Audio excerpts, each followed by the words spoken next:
Welcome to Inspiring Women with Laurie McGraw. I am your host, Laurie McGraw. I have spent the past 30 years in leadership, and over the years, I've come to learn one thing: women need women, and not just any women, but inspiring women. Tune in every week to hear from women at the pinnacle of their careers and from others who are just starting out. Episodes can be found at inspiringwomen.show or subscribe on your favorite podcast app. Thanks for listening, and I hope you will be inspired.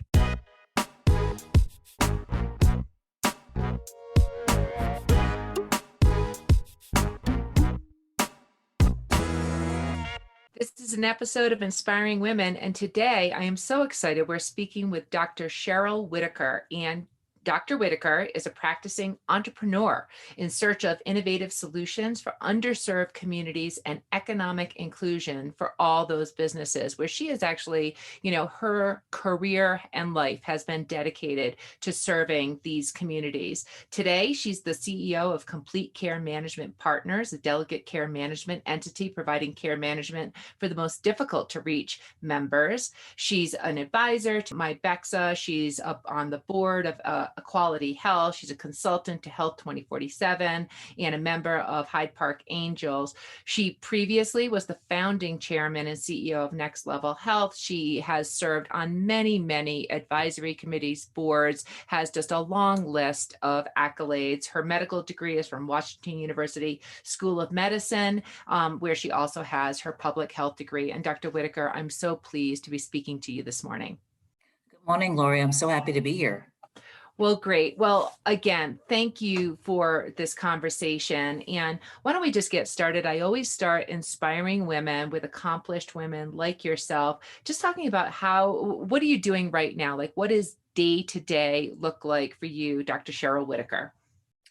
Well, right now, Complete Care is in its second year. So I spend a fair amount of time nurturing and coaching and mentoring my new executives who are working with me to operate the business on a day-to-day basis. So we're now working on untangling the flow of our data and making sure that all of our sort of data sets that come in are matched up appropriately. So I do some pretty nitty-gritty stuff on a day-to-day basis to get that business going. It's also Women's History Month, and so I'm participating in a number of panels this month. So I've been reviewing my notes. A couple coming up tomorrow that I'm really excited about. Very different audiences, but really a nice chance to be able to interact with really the next generation of leaders, of women leaders, and really of leadership overall. So a board meeting here or there, and I've got a full day. I know you've got a full day, and we're just talking about how you had to cut your vacation short, which seems like not good advice for anybody. But you are one busy person, and it is Women's History Month, and that is something to be celebrated. But maybe let's go back a little bit. This is not the first time that you have built a successful company, and so that you're in the nitty gritty of that is interesting. And this is also not the first time that you have been, helping other women, become the next generation of leaders. But maybe you could walk us through a little bit of how did you get here? So from practicing physician, to focusing on innovation. You talk about yourself as a serial entrepreneur, and you've always seemingly been focused on health disparities and trying to close those gaps. So maybe just walk us through a little bit of the history of how you got here. Well, Laurie, it is interesting. When I started out in healthcare, I always had questions. I was always asking questions, and that is the mark of a scientist. So if you ask questions, I always tell my children, you are a scientist because you're looking for answers that may not be readily apparent. And so I wanted to be a doctor since I was 9. I went off to Emory University and was inspired to choose Washington University School of Medicine, mostly because they were, highly ranked. I was feeling pretty proud of myself at that time for getting into WashU. But then they also had a representative sample of Black students. And so I felt, okay, well, I could go here. I'm going to feel included and that there's a place for me. I went on to do my master's degree at Harvard School of Public Health right after graduation from WashU. And that's really where I got armed with tools related to interpreting, understanding, and applying data. was really my first introduction to big data. And I really consider that a pivotal point in my career because going forward, that really was my foundation for the work that I do even now. In residency, big takeaway there was we were in California right at the as AZT, which is a drug that was founded to treat HIV early. We were meeting people where they were, right? So we were in the streets of San Francisco, we were treating people, and that was what's called care coordination. You hear a lot of people talking about that now. We were doing care coordination before care coordination was cool. I brought those I brought those lessons with me to Chicago. I showed up here. This was back in the late 90s, and I was really appalled at how we were treating the underserved. And there were really no unifying practices or organizations that were taking people where they were and moving them forward. Case in point, I was the only internist at a new FQHC on the south side of Chicago. I would see people over and over, high blood pressure, diabetes, hypercholesterolemia, discharge, see you back in 8 months, change the medicines, come back, same routine, no improvement. And I was struck by the fact that I knew nothing about what happened to those individuals between visits to the clinic. I had no idea. There were no street teams. There was no data collection, even though at the time it would have been on, tablets, meaning stone tablets, um, right? No phone call trees, nothing. I wouldn't even know if they got their meds filled. So I had no idea what happened to my patients. And that began to really bother me to the point where I said, you know what, I need to step away from this. I'm going to go do a fellowship at Northwestern. It was at the Institute for Health Policy Research. And I began to sort of take a look at secondary data sets to really try to understand, okay, well, what is really going on with people who have diabetes, high blood pressure, and dyslipidemia or hypercholesterolemia. And I began to study some of the data around diabetes, some of the diabetes endpoints, and I noticed that there was this dramatic disparities in amputation for African Americans who had diabetes, right? So I'm going, oh my goodness, this is a terrible endpoint. How in the world how do we attack this? And so that led me into a research career at Rush, where I was for 7 years, trying to get on the front end, way upstream, with how do we empower people with diabetes, no matter what conditions they're living in, to take control of the chronic conditions that they might be living with. And really, Laurie, that's really the path, because I got to doing my research at Rush. I began to look for the root cause. I said, well, what is the root cause here? Is it really diabetes? What's the root cause of these horrible endpoints, amputations, end-stage renal leading to dialysis? Each one of those endpoints, Laura, you probably guess, have mortality connected to them. So there's at the time, there was like a 5-year mortality, if you will, for people who are on dialysis, right? And if you had an amputation, your sort of endpoint or your years lost was dramatically different from those who didn't. So maybe Cheryl, if I could just interject a little bit. So first of all, like when you tell that story, all of those sort of like next steps, it almost sounds like obvious it would lead to this next step. But let's face it, I mean, becoming a physician, you mentioned when you went to Wash U, you felt like you could be included there because there was, perhaps more than one Black woman in the class. We know that you were one of few. How did you make these decisions to change course? It is hard enough to become a physician, to be qualified as a physician, all those years of study. And then it is hard enough to be accomplished in the field of research. It is hard enough to do any of these steps along the way. How did you make these choices to pursue something next? You mentioned you were doing care coordination before. Care coordination is cool. That's might sound like a light sentence, but that's a big deal. And it means that you're doing something that there aren't many other people doing, but yet you're doing it anyway. So how did you make those choices? Because it seems to me that you must have been doing them where you're breaking new ground, and that takes something. So what were the things that led you to those next steps?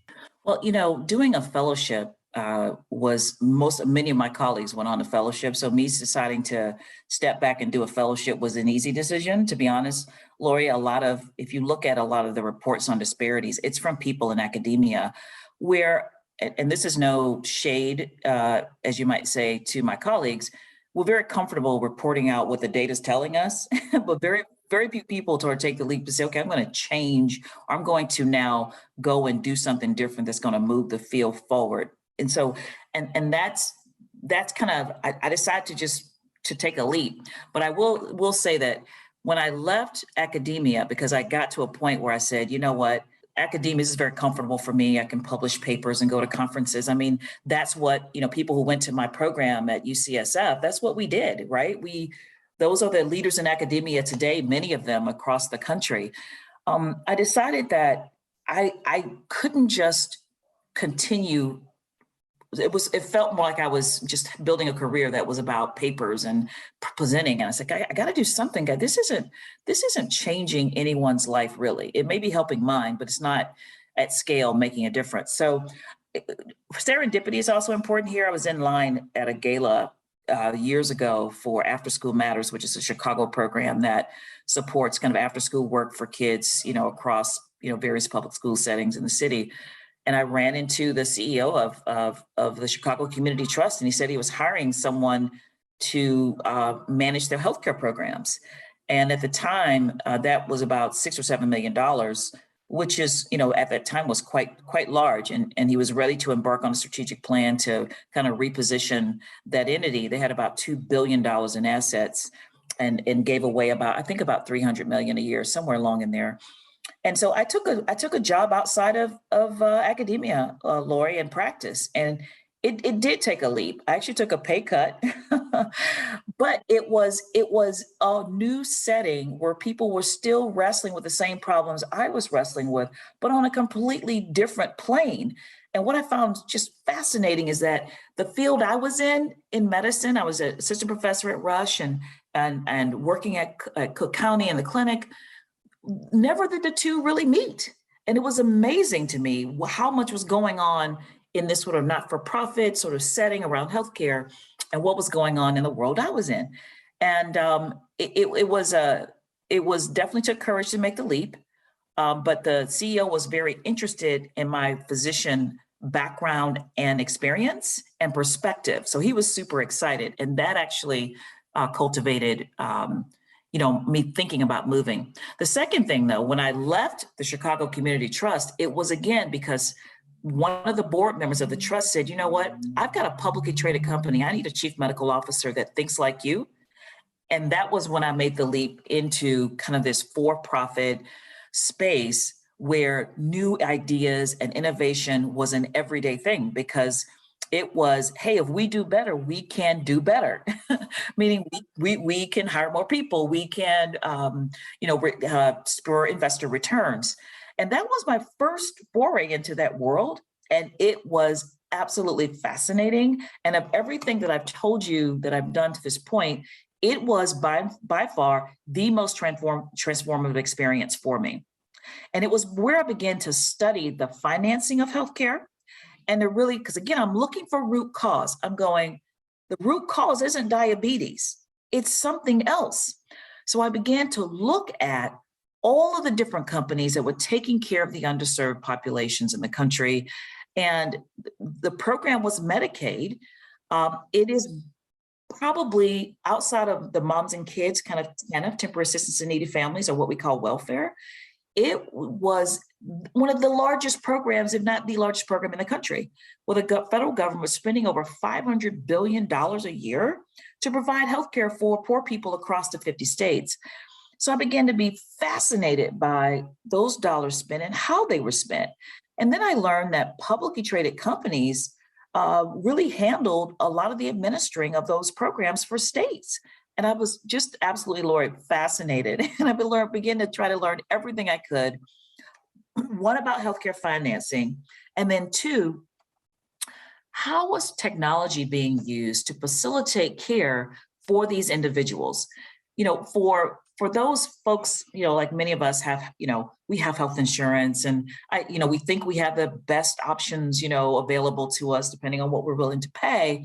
But for Medicaid, often it's whatever people will agree to do for the rates that are being paid. So technology, everything, the federal government had passed the High-Tech Act. I don't know if you remember that, but Yep. President Bush started it. I remember that. Yes. I remember that. Right. Well, that spurred billions of investment in those interoperable technologies. The EMR became an everyday word, EHR. Healthcare companies, hospitals began to implement at a rapid speed. But one of the things I kept remembering and thinking about, Laurie, was when I was seeing those patients on the south side of Chicago, that I could refer them to a specialist, I could prescribe a medicine, and I had no idea. So if you think about, I had no idea what happened to them. So if you think about Medicaid, where we're spending over $500 billion a year as a country, and for many of those people, we have no idea. We prescribe and we discharge. So what I was at Merge, the company that I became the chief medical officer of, we were looking at interoperable technologies. And that's really where I began to think, wow, well, what if I knew what happened to a person when they left? Because, everybody fed into a system that shared these feeds: admission, discharge, transfer, pharmacy feeds. Because if we're spending that much of public dollars, shouldn't we know where the members are going and getting care so that we could really begin to coordinate? And that sounds like, just Cheryl, just like as you talk about all these different steps, first of all, getting, serendipity, getting opportunities, or just recognizing that there is an opportunity in front of you that might be a slightly different path that you were previously on, and then taking that leap. That in and of itself is interesting. But then, it's clear where the serial entrepreneurship and innovation focus, understanding financing, and how that became clearly a passion for you, which you then went on to build, more than one company from. It's just interesting, that pathway. I want to ask you just a slightly different question than the work itself, but along the way, as you talk about it, one step leads to the next step. But as any successful woman, as a Black woman, those steps, you must have hit barriers along the way. I'm just curious if you could just share maybe a story of not maybe a large barrier, but some of the subtle things that you have to deal with, or previously have dealt with, and how you have handled them in the moment, to lead to what has obviously been the next, larger and more successful career step that you've been taking. Well, Laurie, I appreciate you asking that question head on because it's something that I'm continuing to deal with. And so I'm just a sort of, if you don't open the door, I'll just go through it. I just don't take no for an answer, right? So it's, when it makes sense, it's not right. So again, root cause, I'm looking for root cause. I studied the economics and I'm going, wait a minute. If we had a company like Next Level Health that was founded by Black physicians, that could focus on the south and west sides of Chicago, that could get on the ground and do this care coordination, that could force the conversation about data transfer between these institutions and communication when a member is being discharged or admitted, we could then change something. Root cause. We could then also bring economics into that community. We could hire people and build their technical capacity to operate within the Medicaid program. Guess what happened? I went down to Springfield, which I learned that's what everybody does. Like all these Medicaid, the hospitals, they are always down in Springfield during session. And I go, whoa, let me go. I want to go down there too. Let me find out what's going on. And one of the Black legislators for the state said to me, she says, Dr. Whitaker, we've never seen a Black doctor down here. Where have you all been? Where have you been? The state spends 20 plus billion a year on Medicaid, and there are no African-American people speaking for those communities. So I showed up at a meeting, Laurie, and a high-ranking state official looked at me. This was back in 2013, I think, 14. And she said, "What are you doing here?"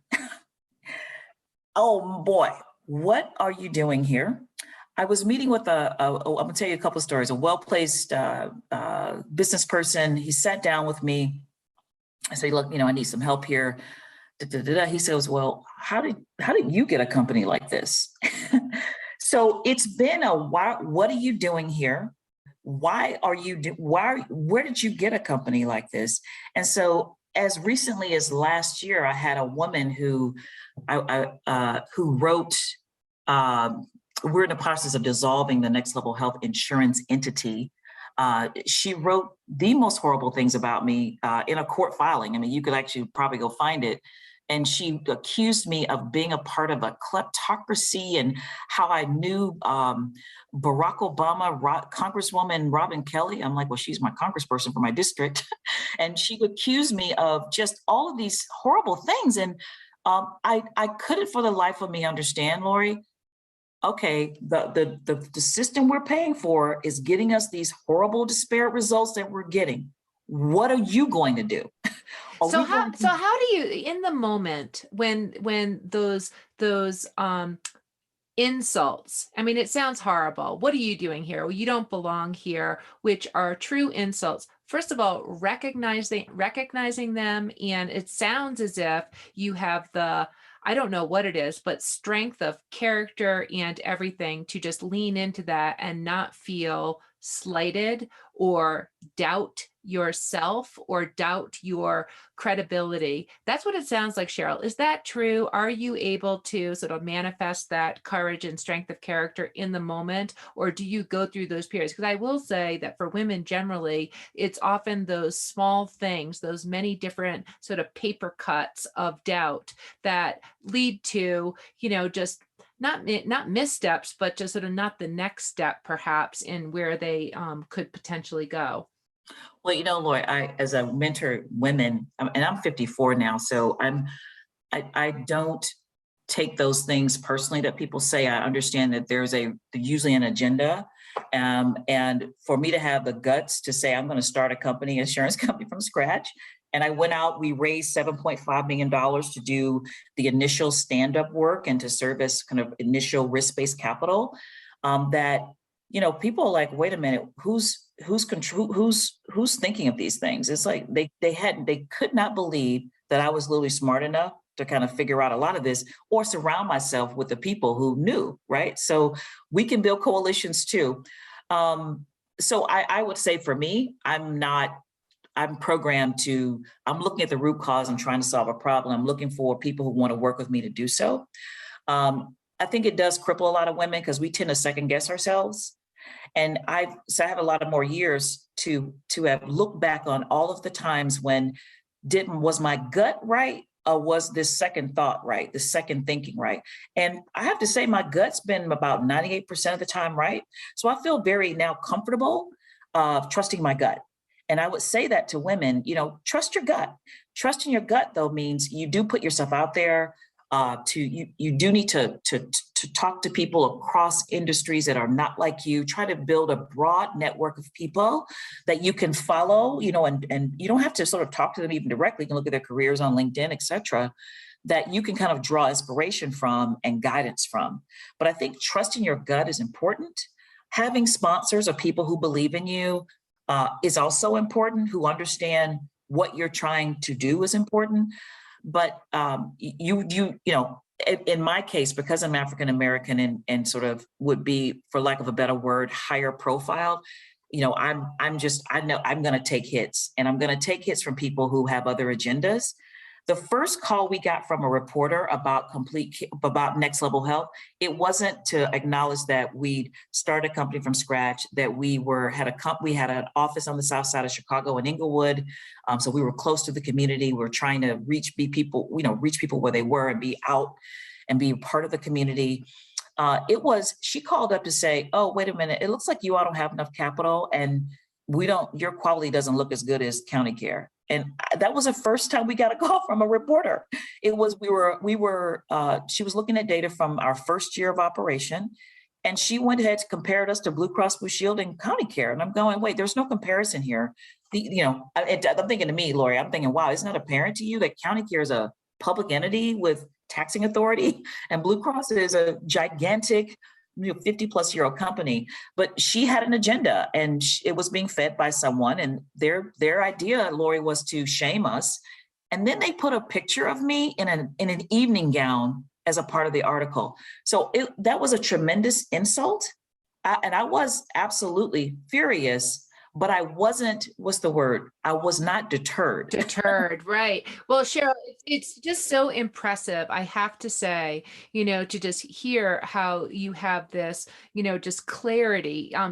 You could have chosen many paths to understand the financing of healthcare, to understand where you got, I will just say, the entrepreneurial innovation bug by learning about publicly traded companies and the financing of healthcare. You could have chosen many paths, but to continue the focus on the root causes, the consistent years of dedication to health inequities and really trying to change those terrible disparities is not just admirable, but it's incredibly impactful. I will say it's inspiring for me to just hear you talk about these things. And we could just go on. But Cheryl, as we close out this conversation on inspiring women, you've already given some fantastic advice about trusting your gut. But can you just close out with sort of like, your best words of wisdom to other younger women who are looking to follow perhaps in your kind of footsteps?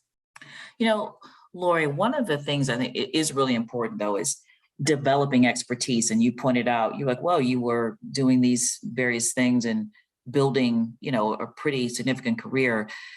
I build expertise in, data science, data interpretation. So, I can go head to head and toe to toe with anyone on any data set you want to talk about and interpreting it and looking at. So becoming expert is still really important. And for women, that just happens to be our lot, right? We kind of have to be twice as good. And if you're Black, maybe 3 times as good. But you really do need to become expert. And that's why, Laura, I've been able to persist in many of these rooms, is because I can articulate the data and its results in a way that's compelling because I understand it very, very well. So I would encourage women to become expert in their fields. And the other thing is to be a member of your pertinent and relevant associations. It's really important for your overall network and your professional presence. So I'm a fellow of the American College of Physicians, which is the home for general internists. That's my primary organization. I'm a member of the American Medical Association, the largest, if you would argue, most important sort of, spokesperson for physicians in the country. So I maintain membership in those organizations and some level of activity. I may not be the most active member, but I try to do a advisory committee here or judge some abstracts for students over here, at least every couple of years. So I would encourage women to stay professionally engaged, develop an expertise, seek a sponsor, someone who understands how good you are and is willing to speak for you and help you move along some of the various career paths that are available.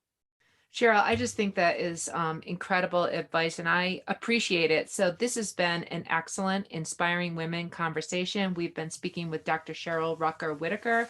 And Cheryl, thank you so much. Thank you, Laurie. Next time. This has been an episode of Inspiring Women with Laurie McGraw. Please subscribe, rate, and review. We are produced by Kate Cruz at Executive Podcast Solutions. More episodes can be found on inspiringwomen.show. I am Laurie McGraw, and thank you for listening.